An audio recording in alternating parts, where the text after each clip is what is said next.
Hello everyone, the Great Lakes Railroader is back. So far, we've went over the American Locomotive Company and the Lima Locomotive Works, but have yet to go over the last loco works on the list, and that's the Baldwin Locomotive Works. We'll be covering that in this video, as well as some special announcements in the upcoming end. Let's take a look at the last of the loco works first. As stated earlier, Alco was second in locomotive production to the Baldwin Locomotive Works that was once number one on the locomotive production list during its time. The Baldwin Locomotive Works was founded in 1831 by Matthias Baldwin, the man who made a name for himself for designing and manufacturing locomotives. The original location of the Baldwin Locomotive Works was in Philadelphia, Pennsylvania, which was a small 200-acre spread of land on Broad Street. In 1906, the Baldwin Locomotive Works moved from Philadelphia to a 600-acre piece of land in Eddystone, roughly 20 miles away, give or take a few extra miles depending on where they once were. There were a few debates on the name of the company during the time they moved and the day it was founded, but eventually the Baldwin Locomotive Works was declared the official name of the company. Like Alco, the Baldwin Locomotive Works built weapons, shell casings, and other ammunition for World War I. But things made an unexpected turn for the worse.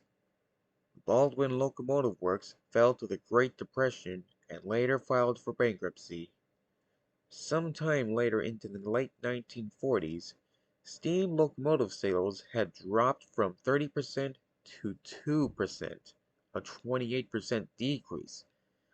Steam locomotives were soon being phased out to make way for the diesel-electric locomotives, as steam was becoming too expensive to maintain.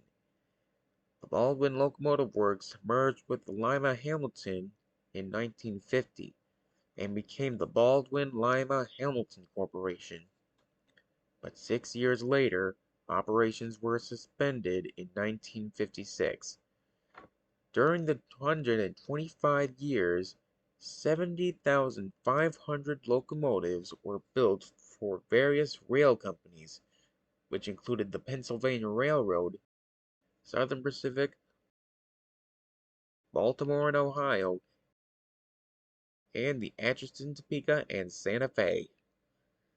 The Baldwin Lima Hamilton Corporation closed its doors for good in 1972, 16 years later when it suspended its operations.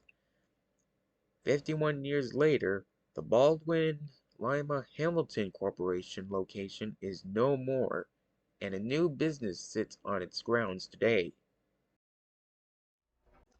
Well, we finally got through them all, and what a relief. I've originally planned to put out the first commentary with all three of them in one video, but with the shoutout and the Alco video I needed to work on, I divided them into 3 smaller videos as a result. So I'll be posting the video that holds all 3 of them as I originally thought of. I'll also be taking a break from posting the raw footage of trains I recorded for about a month. This is all for a special surprise I have just recently heard of, and I think you all are going to like it.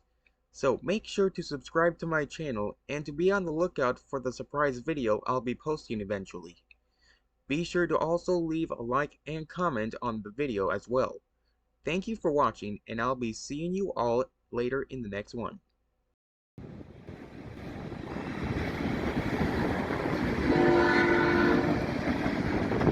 Oh man, what timing!